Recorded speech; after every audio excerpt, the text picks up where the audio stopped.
აბიტურიენტების ნაწილი მეორად ჩარიცხვებს ითხოვს. სტუდენტებმა, რომლებმაც გამოცდაზე მინიმალური ზღვარი გადალახეს, თუმცა უნივერსიტეტებში ვერ მოხვდნენ, აქცია განათლების სამინისტროსთან დილიდან გამართეს. შეკრებილების თქმით, ტექნიკური ფარვეზების გამო უნივერსიტეტებში დაახლოებით 700-მდე პირი ვერ მოხვდა. აქციის დროს ერთ-ერთი ახალგაზრდა ცუდად გახდა, დახმარება მას სასწრაფო სამედიცინო დახმარების ბრიგადამ აღმოუჩინა.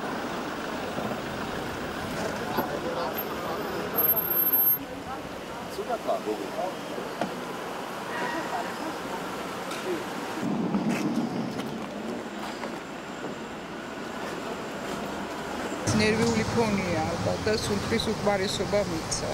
მეტი არაფერი არ ვიცი. მას შემდეგ რაც გამოცხადდა შედეგები, ბავშვებს არც უძინია და არც წყალი რო წყალია ისიც არ დაღულებია. სტუდენტების ნაწილი კი ამ წუთებში განათლების ეროვნულ ცენტრის ხელმძღვანელს ხვდებიან და ნათია ქენქაძე ისაუბრებს ახლა მოამბის პირდაპირ ეთერში. ნათია, გისმენთ, რა ხდება შეხვედრაზე, ხომ არ დასრულებულა უკვე შეხვედრა, ან ხომ არ იცი, როგორ მიმდინარეობს შეხვედრის დეტალების შესახებ როგვია?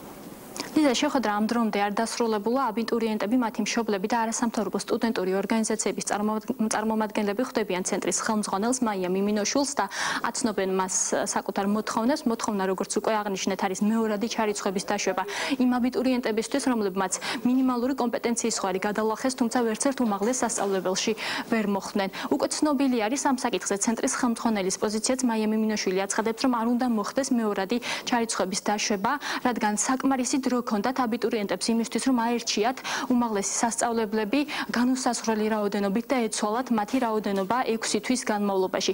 მაია მიმინოშვილი აცხადებს, რომ ეს პრობლემა წარმოიშვა იმის გამო, რომ ამ აბიტურიენტებმა დაახლოებით 700 აბიტურიენტმა, რომლებიც ვერ მოხვდნენ უმაღლეს სასწავლებლებში, აირჩიეს ისეთი უნივერსიტეტები, რომლებშიც იყო დაწესებული მაღალი ბარიერი და შესაბამისად მათ მიერ მოპოვებული ქულები არ აღმოჩნდა საკმარისი. იქ მოსახვედრად მაია მიმინოშვილი აცხადებს, რომ ეს მდგომარეობა გამოიწვია იმან, რომ გასული 2 წლის განმავლობაში 2013 და 2014 წელს სამინისტრომ დაუშვა მეორადი ჩარიცხვები და შესაბამისად იმ სტუდენტების, იმ აბიტურიენტების რაოდენობა, რომლებმაც აირჩიეს მხოლოდ მაღალი ბარიერის მქონე უმაღლესი სასწავლებლები თანდათან იზრდება და იმ შემთხვევაში თუ წელსაც მოხდება მეორადი ჩარიცხვების დაშვება, ეს უკვე ქაოსს გამოიწვევს.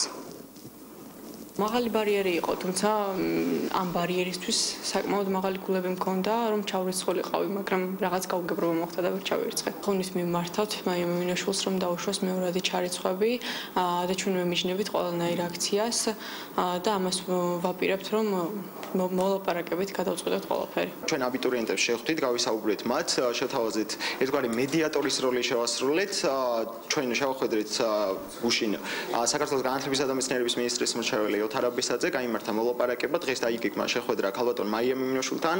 ჩვენ ვფიქრობთ, რომ აღნიშნული საკითხი უნდა მოგვარდეს, ესე რა ვთქვათ, მოლაპარაკებების კუთხით, ყოველგვარ აქციას ვემიჯნებით. ეს არის გარკვეული რაოდენობა აბიტურიენტებისა, რომლებიც ითხოვენ ცვლილებას რეიტინგულ სიაში, მაგრამ არის გარკვეული რაოდენობა აბიტურიენტებისა, რომლებიც ჩაირიცხნენ უმაღლეს სასწავლებელში, მაგრამ ეხლა აღმოაჩინეს, რომ იმ უმაღლეს სასწავლებელში არ უნდათ და რეიტინგით მეორე ჩამონათვალზე თუ ჩაირიცხნენ, მესამე ურჩევნიათ, ან მეოთხე და ასე შემდეგ. ისინიც ითხოვენ ცვლილების შეტანას. მაშინ და გამოაცხადოთ თავიდან ჩარიცხვები და აღარ დავასრულოთ ეს პროცესი, სანამ ერთი აბიტურიენტი, უკმაყოფილო აბიტურიენტიც კი არ დარჩება. როგორც უკვე მოისმინეთ, აბიტურიენტები, რომლებიც შეხვედრაზე იმყოფებიან, აცხადებენ, რომ ისინი მშვიდობიანი გზით აპირებენ ამ პრობლემის გადაწყვეტას, არ გეგმავენ აქციებს და იმ შემთხვევაში, თუ მათ თხოვნა სამინისტრო არ გაითვალისწინებს, გავლენ გამოცდებზე მომავალ წელს. თუმცა აბიტურიენტების ნაწილი აცხადებს, რომ მათი მოთხოვნების დაუკმაყოფილებლობის შემთხვევაში გამართავენ აქციებს, მათი ნაწილი ამ დრომდე განათლების სამინისტროსთან რჩება, ისინი დილიდან იმყოფებოდნენ მშობლებთან ერთად განათლების სამინისტროსთან და ითხოვდნენ შეხვედრას მინისტრთან და სურდათ მათგან მოესმინათ პასუხი თუ რა გადაწყვეტილებას მიიღებს სამინისტრო. ისინი აცხადებენ, რომ როგორც გასული 2 წლის განმავლობაში წელსაც უნდა გაითვალისწინოს მათი მოთხოვნა სამინისტრომ და დაუშვას მეორადი ჩარიცხვები.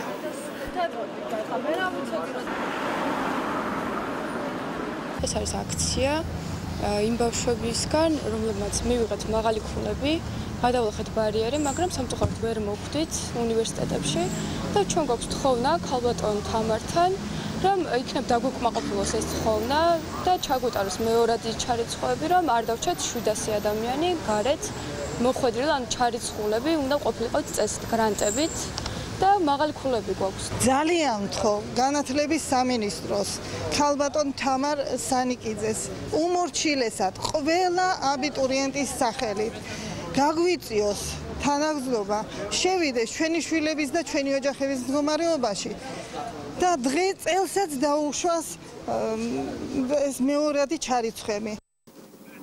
განათლების სამინისტროში ოფიციალური კომენტარი ამ დრომდე არ გაკეთებულა, თუმცა მაია მიმინოშვილის ინფორმაციით განათლების მინისტრის პოზიცია მის პოზიციას ემთხვევა და თამარ სანიკიძე არ აპირებს, რომ მიმდინარე წელს მეორადი ჩარიცხვები დაუშვას. მადლობა ნათია კენკაძე საუბრობდა მოამბის პირდაპირ ეთერში.